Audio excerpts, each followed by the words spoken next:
Stories from Maine is a collection of true tales and legendary stories of daring, heroism, absurdity, disaster, and spectacle, all proving why many of the greatest legends in American history are our stories from Maine.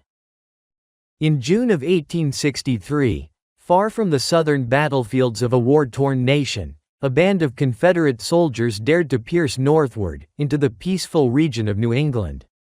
What would take place was an unexpected battle between these Confederate raiders and a group of local citizens in Portland, Maine. Stay with us and hear the true story of the Civil War Battle of Casco Bay, next, on this all-new weekly episode of Stories from Maine. Our podcast begins right now.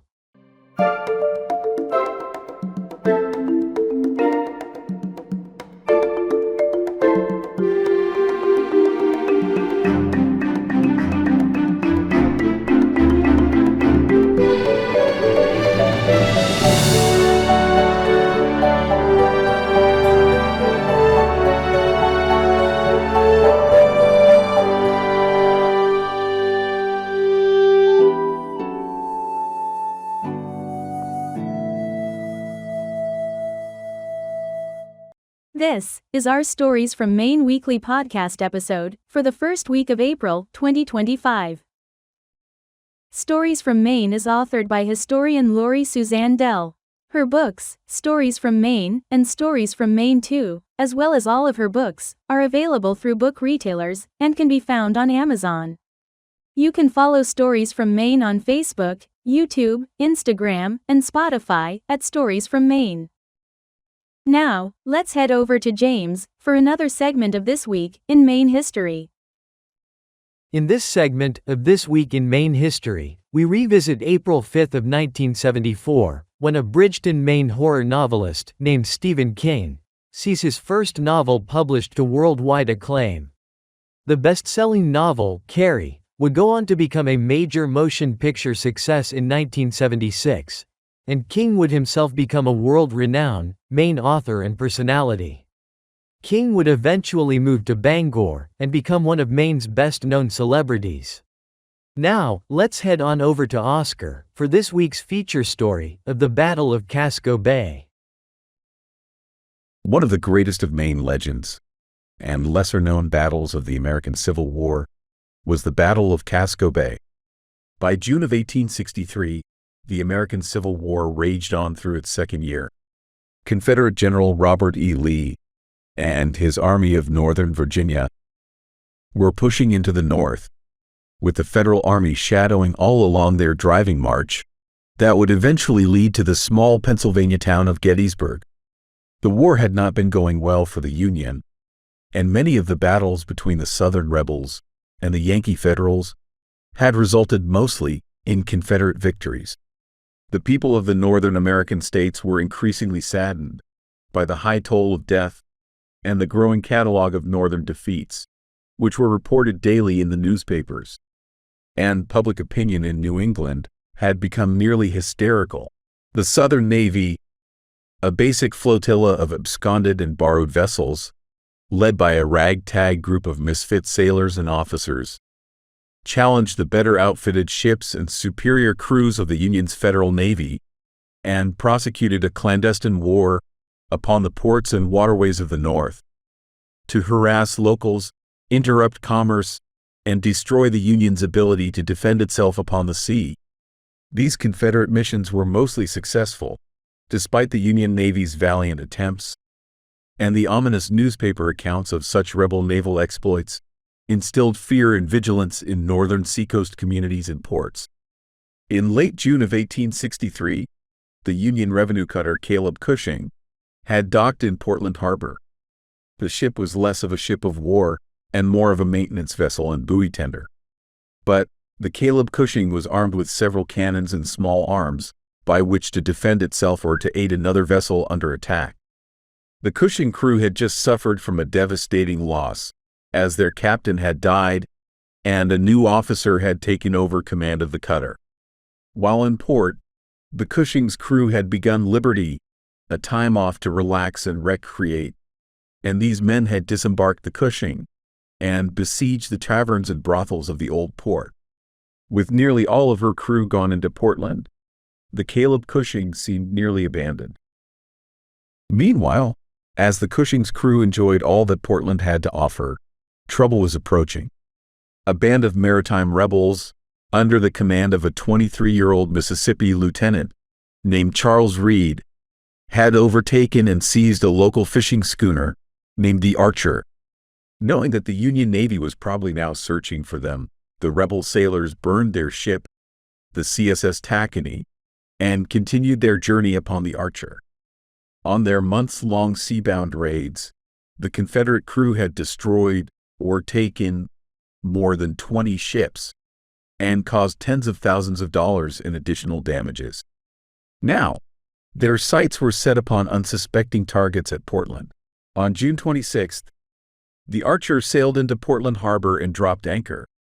The rebels disguised themselves as average fishermen and disembarked into rowboats, headed for shore, and left the seized Archer with just a small skeleton crew. Quickly, these rebels looked for ways in which to harass or destroy the port area. They knew that at least 2 Union warships were being built in Portland, and that many other ships were docked or were at anchor in Portland's harbor. The planned idea of setting numerous fires or detonating explosives had merit, but would endanger their attempts to seize another ship and make a clean escape from the harbor and back out to the open sea, where they could continue to execute their rebellious goals. What the rebels soon discovered while in port was a community that was crowded but alert and suspicious of all newcomers. Local newspapers had been long reporting raids and attacks on other ports all along the eastern coast of the United States, and a near frenzy had been whipped up among these local citizens.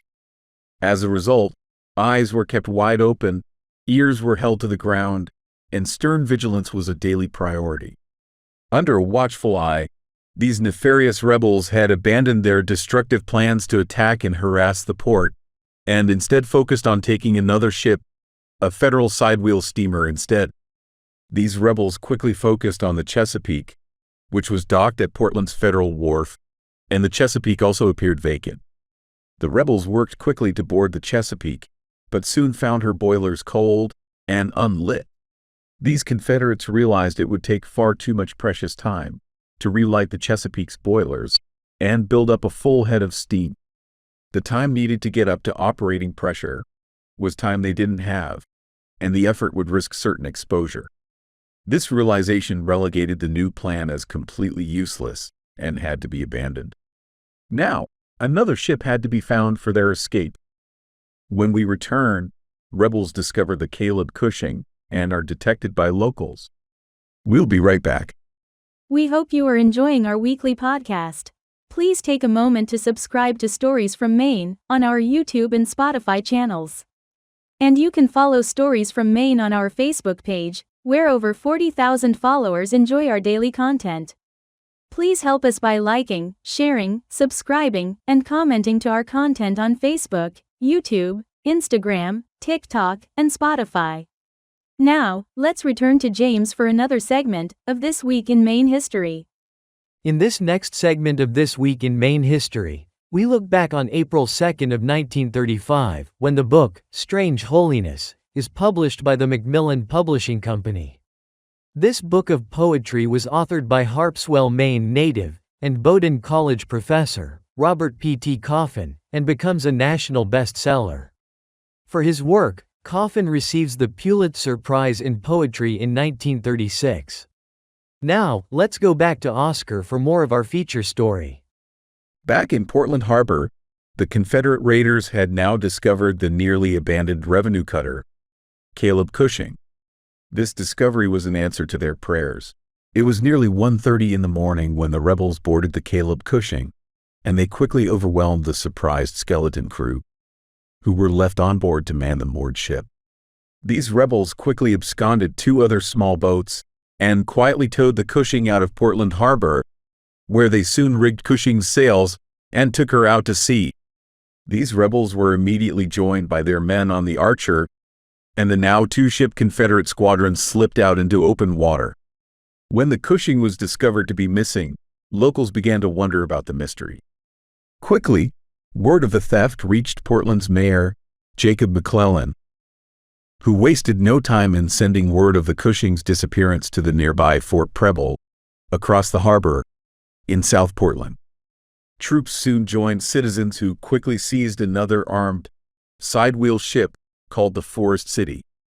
They loaded the ship's cannon and quickly took to sea, giving chase to the Caleb Cushing. Mayor McClellan decisively commandeered the Chesapeake, whose boilers were now lit and ready for sea. He gathered a group of local citizens and small arms and joined the Forest City in pursuit of the rebels. By now, the wind was against the rebel-held Caleb Cushing and its insurgent crew. Their getaway speed was greatly reduced as the Forest City and Chesapeake were gaining speed and closing the distance. By nearly noon on Saturday, the first shots of the Battle of Casco Bay had been fired. Now out in Casco Bay, Portland locals on the Forest City and on the Chesapeake were quickly gaining on the rebel-held vessels Archer and Caleb Cushing. Immediately, Confederates aboard the Caleb Cushing were the first to open fire, targeting the pursuing Fort Preble defenders on the Forest City. The Forest City swiftly returned fire. Then, the Archer also fired her guns, as the Chesapeake joined the Forest City's attack on the fleeing rebels. Cannon and small arms volleys were repeatedly exchanged between the ships. But, for the rebels, a loss of wind pushing against their sails and a depletion of ammunition caused the crew to fail in their escape from capture. As the Chesapeake and the Forest City both closed in, Confederate Lieutenant Reed ordered his men to set fire to the Caleb Cushing. Meanwhile, the Archer continued to flee, and she sailed on past Reed and his men. Meanwhile, the Forest City doggedly continued its chase of the Archer, while the Chesapeake moved in alongside the Caleb Cushing. When Mayor McClellan and the Chesapeake moved in for the capture, they immediately noticed the smoke and flames, which were spreading on the Caleb Cushing. Its rebel crew had already lowered Cushing's lifeboats and escaped from the fast-spreading conflagration, but were immediately forced to surrender to McClellan. Soon, these rebel men were taken aboard the Chesapeake, placed under arrest, and held below decks. As flames overcame the Caleb Cushing, the Chesapeake increased her distance. Suddenly, at nearly 2 that afternoon, a hidden cache of ammunition aboard the Caleb Cushing exploded, destroying the revenue cutter and sending her to the sandy floor of Casco Bay. The Chesapeake then turned about and made her way back to Portland, while the Forest City continued its chase after the Archer. Within an hour, the Chesapeake arrived back in Portland Harbor, where they were greeted with cheers, which erupted from all who greeted them. Mayor McClellan and all the Portland men who manned the Chesapeake were each welcomed home as true heroes. By evening, the Forest City had also returned with word that the rebel crew of the Archer had also been taken prisoner. Word spread quickly through the city of Portland and out across the state of Maine as telegraph operators dashed off cables, telling of the heroics and naval history as it was made in Portland. These telegraph messages were quickly retransmitted all across the nation, and soon these messages even reached into the rebellious southern states. This true legend of the Battle of Casco Bay was soon etched into the annals of American history, even though the full story was not yet over. When we return, we'll have the conclusion of our feature story. New episodes of our Stories from Maine podcast stream each Saturday on our YouTube and Spotify channels. And each day, we post new content on our Stories from Maine page on Facebook. Our Stories from Maine weekly newspaper articles publish each Friday in the Brunswick, Maine newspaper, The Times Record, which can be accessed in digital form on their website or can be obtained on newsstands. If you have a comment, suggestion, or would just like to ask a question, you can email storiesfrommaine@gmail.com. Now, let's go back to James, who has another segment of This Week in Maine History. In this segment of This Week in Maine History, we take a look back at the Great April Blizzard of 1982, when a late-season, 2-day winter storm began on April 6. This record-breaking spring blizzard dumped over 1.5 feet of snow on the Pine Tree State and set the record for the largest April snowstorm ever recorded in Maine history. a record which still stands to this day. Now, let's go back to Oscar for the conclusion of our feature story. The Battle of Casco Bay. Back in Portland, as word spread through the city of the defeat of the Confederates by locals, the streets began to fill with spectators and with revenge seekers. As many cried for retribution upon the rebel prisoners, just as many cheered for the heroic citizenry and soldiers who pursued these malevolent Confederates. While jeers called for the hanging or the shooting of these Civil War rebels, Union soldiers from South Portland transferred the captured prisoners to Fort Preble for holding. As word of the bloody clash at Gettysburg began to spread through the North, many learned of the great loss of life of both Union and Confederate troops on the Pennsylvania battleground. Now, an even greater amount of anger among the Portland locals, which had already been growing toward the Confederate prisoners, began to boil over. By July, the safety of the prisoners had begun to seriously concern the troops at Fort Preble. It was quickly decided that these Southern soldiers, now considered prisoners of war, would be secretly moved to Fort Warren in Boston, Massachusetts. It seemed a risky venture, moving these soldiers, and was believed would almost certainly place the lives of the rebel prisoners in peril. When the move was finally made, the Federal soldiers had moved the rebel prisoners in the dark of night and safely avoided the specter and the vigilante vengeance of Portland locals who earnestly opposed giving up their hard-won prisoners of war. Within days, the rebels were safely housed at Fort Warren in Boston. And by October of 1864, these rebels had become a Union currency, one that allowed for an exchange of Southern-held Union prisoners. By November, Confederate Lieutenant Reed had returned to active duty, was given a Confederate naval command, and continued his rebel raiding for a now dying Confederacy. But by late April of 1865, another failed attempt at New Orleans and Louisiana saw Reed once again captured and once again imprisoned back at Fort Warren in Boston. However, Reed was again released in July of 1865 when the Civil War had officially ended. Though the Battle of Casco Bay was not a major naval battle for either the Union or for the Confederacy, it was a significant Civil War event that took place in Casco Bay for Portland and for the state of Maine. Few Civil War skirmishes or battles had taken place in any of the northern states at any point in the war. Yet, one took place in Portland Harbor and in Casco Bay, and is permanently inscribed into the American Civil War ledger as the legend of the Battle of Casco Bay. And now, this amazing, true Maine story is also a chapter in the great legends of our Stories from Maine.